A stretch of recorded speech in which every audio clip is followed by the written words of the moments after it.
বিসমিল্লাহ রহমান রহিম। আমি আল্লাহর সৃষ্টি সর্বস্তরের সবাইকে উল্লেখ করে বলছি, জেলখানায় কয়টা আসামি আছে আর কি আসামির কি রিপোর্ট লেখা আছে। আমি স্পষ্ট বাংলা ভাষা বুঝি, আমি সেই বাংলা ভাষার লিখিত গুণা পড়ব, কোনটা সত্য কোনটা মিথ্যে। সেই জন্য অচিরেই সেই ফাইলগুলো আমার হাতে পৌঁছে দিতে হবে। কোনটা অক্ষর মিথ্যে কোনটা সত্য সেই রিপোর্ট লেখাকারীকে আমি নিজে হাতে যা করার করব।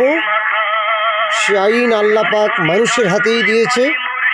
আমার বাবা নিরপরাধ ছিল, তাকে বিভিন্ন রিপোর্ট লিখে সেই টাঙ্গাইল জেলখানায় তাকে চালান করিয়েছিল ঘাটাল থানার ওসি। তাকে রসুলপুর লক্ষিন্দর মানুষে বিপুল ভোটে চেয়ার মার্কায় ভোট দিয়ে তাকে জেলখানায় থেকে ছাড়িয়ে এনেছিল।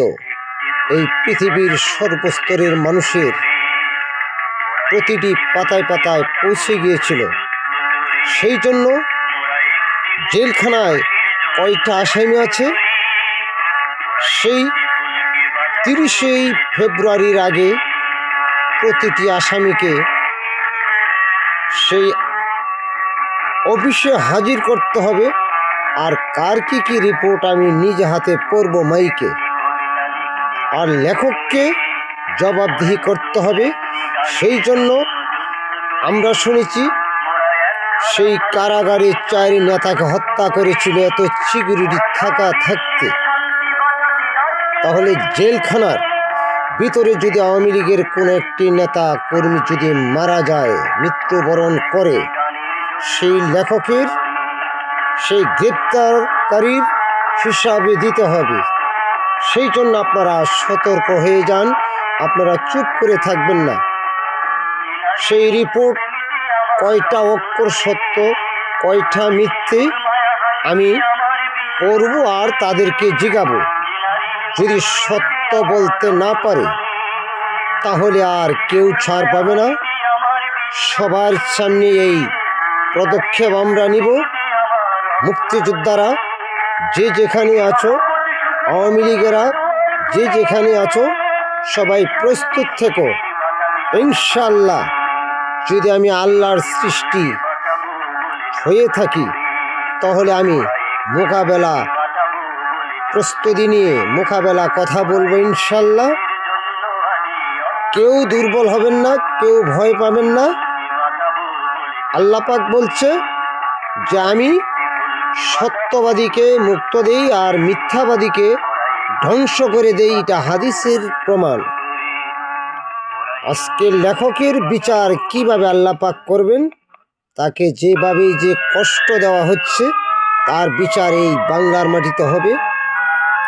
আর যদি কোনো একটি মানুষের মৃত্যু হয় কারাগারের ভিতরে, তাহলে এতগুলো সিকিউরিটি থাকতে কেন সেই 4 নেতাকে হত্যা করা হয়েছিল সেটা প্রমাণ আমরা আজ হোক কাল হোক বের করে নেব।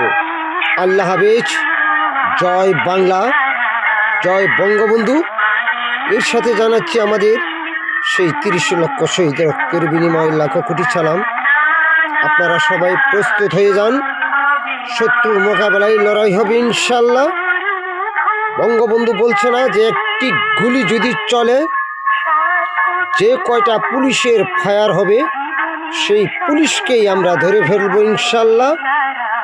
আমরা শান্তশিষ্ট প্রতিবাদ জানাতে গেলে যদি কোন একটি ফায়ারের শব্দ হয় বা জল কামান ছাড়া হয় বা কোনো ফায়ার করে কোনো সাউন্ড গ্রেনেড বা যে কোনো কিছু ছাড়লে তার জবাব আমরা দেব ইনশাল্লাহ। আপনারা ভয় পাবেন না। এই বলে বিদায় নিচ্ছি। আল্লাহ হাফেজ। আমি শফিকুল ইসলাম, পিতা জেলতিগা, নির্বাচিত চেয়ারম্যান বিশিষ্ট বীর মুক্তিযোদ্ধা, 13 নং লক্ষিন্দর ইউনিয়ন, পুষ্পেছাটা থানা, উপজেলা, ঘাটাল জেলা, টাঙ্গাইল।